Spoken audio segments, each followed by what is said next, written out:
जो विदेशों से जो भारत के अंदर नागरिकता देने का कानून हो।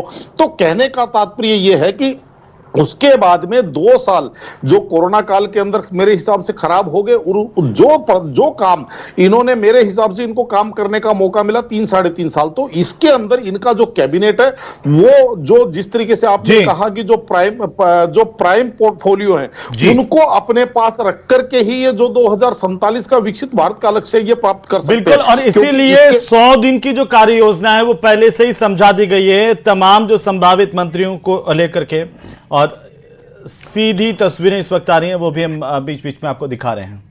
राष्ट्रपति भवन दिल्ली। अच्छा, देखिए हमारे साथ अमीश है और अब रवि भाई भी आ गए। रवि कृष्ण, रवि भाई, हर हर महादेव। हर महादेव। ऐतिहासिक पल, ऐतिहासिक क्षण, बहुत बहुत बड़ा विराट भारत, विशाल भारत की ये थर्ड टर्म में शुरुआत, और $5 ट्रिलियन दिख रहा है सब, और देश सशक्त होगा। एक बहुत ही सुंदर दिन है हम सब लोगों के लिए और भारत के लिए। और जब हम बात करें तो लक्ष्मी निवास गोयल भी यहाँ पर, लक्ष्मी निवास मित्तल भी प्रवेश कर रहे हैं। राजन भारती मित्तल है, वरिष्ठ अधिवक्ता हितेश जैन है, रमनीत सहगल है, यहाँ पर हमारे साथ सब बैठे हुए हैं।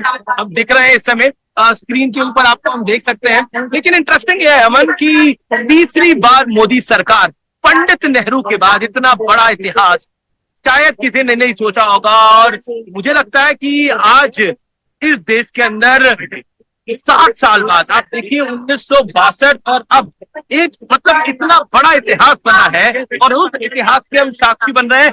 ये अपने आप में बहुत बड़ी बात है। रवि भाई, पंडित नेहरू के लिए, पंडित नेहरू के बाद नरेंद्र दामोदर दास मोदी कुछ देर में शपथ लेंगे। ये देश का विश्वास है, हमारे प्रधानमंत्री पर, उनके कार्यों पर विश्वास है। उनको पता है इतने बड़े 140 करोड़ के देश को लेके जाने की क्षमता और शक्ति, दृढ़ शक्ति अगर किसी में राष्ट्रभक्ति के साथ, वो है हमारे यशस्वी प्रधानमंत्री नरेंद्र मोदी जी की, जिनको विश्व ने नेता माना है। तो आज उस विश्व के सबसे बड़े नेता का ये बहुमत भी और सर्वमत भी, बहुमत भी सर्वमत भी।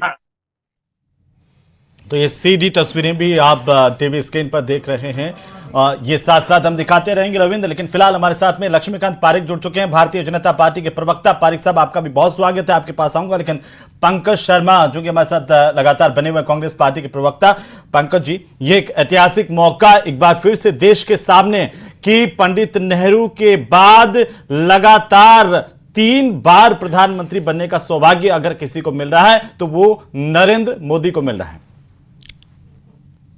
पंकज जी, देखिए हेमंत जी, आपके माध्यम से सबसे पहले तो मैं आज प्रधानमंत्री नरेंद्र मोदी जी को शुभकामनाएं देना चाहूँगा कि वो तीसरे टर्म में अपनी यहाँ शपथ लेंगे और उनके साथ पूरा कैबिनेट भी शपथ लेगा। लेकिन यहाँ कुछ ज़रूरी सवाल भी हैं। जिन मुद्दों के ऊपर ये चुनाव बीजेपी ने लड़ा, वो मुद्दे किस तरीके से वो पूरा कंप्लीट करेंगे, क्योंकि ये सरकार बैसाखी की सरकार है। नीतीश नायडू डिपेंडेंसी अलायंस जिसे हम कहते हैं वो है। तो बहुत सारे मुद्दे हैं, बहुत सारी बातें हैं, लेकिन क्योंकि अभी शपथ ग्रहण होना है, उसके बाद जिम्मेदारी संभालेंगे, तो हम देखते हैं कि 100 दिन में किस तरीके से क्या क्या वो कंप्लीट करते हैं। क्योंकि पहले भी हम लोगों ने लगातार देखा है जो 100 दिन की बात वो कर रहे थे, लेकिन 10 साल में भी उन्होंने बहुत सारे वादे कंप्लीट नहीं किए। लेकिन तय मान के चलिए, अगर ये सरकार अब काम नहीं करेगी तो विपक्ष बहुत मजबूत है। जनता की बात उठाने में हम लोग पीछे नहीं हटेंगे।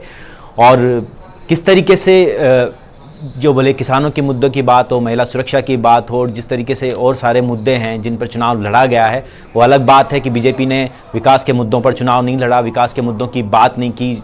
जिन मुद्दों पर उन्होंने चुनाव लड़ा, बोले वो मुस्लिम की बात हो, मटन की बात हो, मुजरे की बात हो, मंगलसूत्र की बात हो, भैंस की बात हो, ऐसे तमाम मुद्दे जो गैर जरूरी मुद्दे थे उन पर बीजेपी ने चुनाव लड़ा और निसंदेह बड़ी पार्टी बन के उभरी वो। और आज क्योंकि अब मोदी सरकार तो हम इसे नहीं कहेंगे क्योंकि ये बिल्कुल अलायंस की सरकार है। हाँ, आपने नया नाम भी दिया लक्ष्मीकांत पारिक से मैं ले लेता हूं। लक्ष्मीकांत जी, ये नीतीश नायडू डिपेंडेंट अलायंस बैसाखी की सरकार, ये पंकज जी ने अपने उद्गार व्यक्त किए हैं बधाई देते हुए। मैं आपके माध्यम सबसे पहले इस देश की जनता को बधाई देता हूँ, संपूर्ण हिंदुस्तान को बधाई देता हूँ, आप सबको और हम सबको बधाई देता हूँ कि तीसरी बार फिर से मोदी सरकार।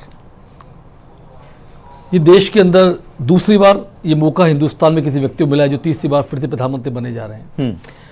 अब चूंकि आज विषय मुद्दों का नहीं था, लेकिन मुद्दों पर आधारित बातचीत शुरू हुई है, तो निश्चित रूप से मैं कहना चाहूँगा कि भारतीय जनता पार्टी ने सबसे बड़े राजनीतिक दल के रूप में हिंदुस्तान की धरा पर अपना वर्चस्व कायम किया है। और आज भी जिस कांग्रेस जो बात कर रही है कि पिछले 10 वर्षों में कांग्रेस को 99 तक आने में 10 वर्ष लग गए, वही भारतीय जनता पार्टी आज भी लगभग 250 सीटों को लगभग आज भी खड़ी है। जिस वैसा की बात कर रहे हैं वह चुनाव से पूर्व का हमारा गठबंधन है, एनडीए का गठबंधन है, जनतांत्रिक राष्ट्रीय गठबंधन है। तो जिस प्रकार की कांग्रेस के व्यक्ति भाई बात करें बैसाखी, ये बैसाखी नहीं, ये हमारा अपनापन है, हम सबको साथ लेकर चलने की क्षमता रखते हैं, ये इस बात को दर्शाता है। पिछली बार भी हम थे और हमारी सबसे बड़ा मेजोरिटी होने के बाद भी हमने सभी लोगों को साथ लेने का प्रयास किया जो एनडीए घटक दल थे। तो ये कह देना मात्र अपर्याप्त है कि हमारा इस बार बैसाखी पर है और नीतीश और माननीय नायडू साहब के बैसाखी पर डिपेंडेंट है जी। तो ये हम ग्राउंड की तस्वीरें भी दिखा रहे हैं और ये बता भी रहे हैं हमारे मेहमानों के जरिए आज के इस ऐतिहासिक दिन पर वो क्या प्रतिक्रिया रखते हैं। और ये ब्रेकिंग न्यूज भी आपको दे देते हैं, मोदी सरकार में 69 मंत्रियों के नाम तय हुए हैं। ये बहुत बड़ी खबर आपको सबसे पहले न्यूज 18 राजस्थान बता रहा है। और थोड़ी देर बाद मोदी सरकार का शपथ ग्रहण कार्यक्रम 7:15 पर शुरू हो जाएगा।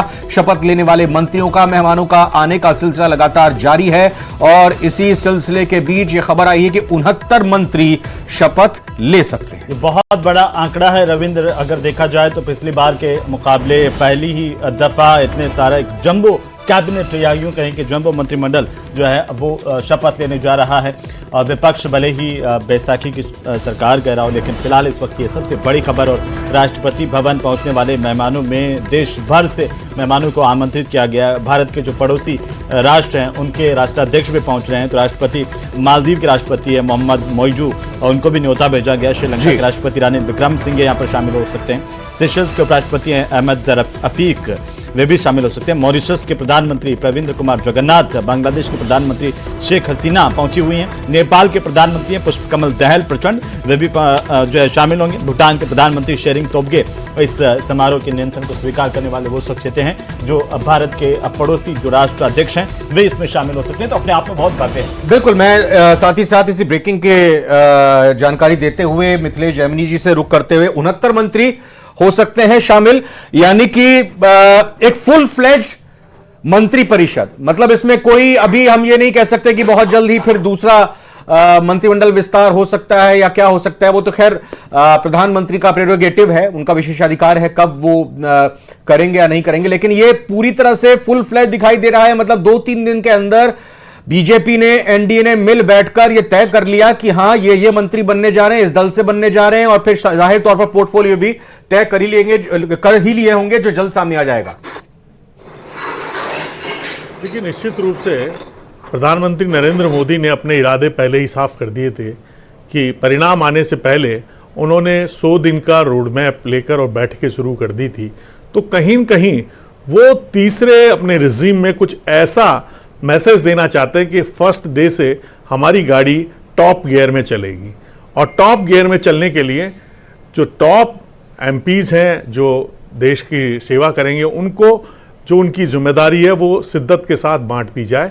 क्योंकि कहीं न कहीं अब उन्हें जो सबसे इम्पॉर्टेंट है कि आने वाले जो विधानसभा चुनाव हैं उनके लिए एक स्ट्रॉन्ग मैसेज, जो डेफिशिएंसी आई है उसको कैसे कंप्लीट करें, चाहे यूपी हो, चाहे महाराष्ट्र हो, चाहे राजस्थान हो, वो कैसे कंप्लीट करें, वो बहुत इंपॉर्टेंट है। अब देखिए कि जिस आरक्षण को लेकर विपक्ष ने मुद्दा बनाया था, उन्होंने उसी संविधान को चूमकर सबसे पहले मैसेज दिया कि मैं संविधान के प्रति हमारी पार्टी और हमारी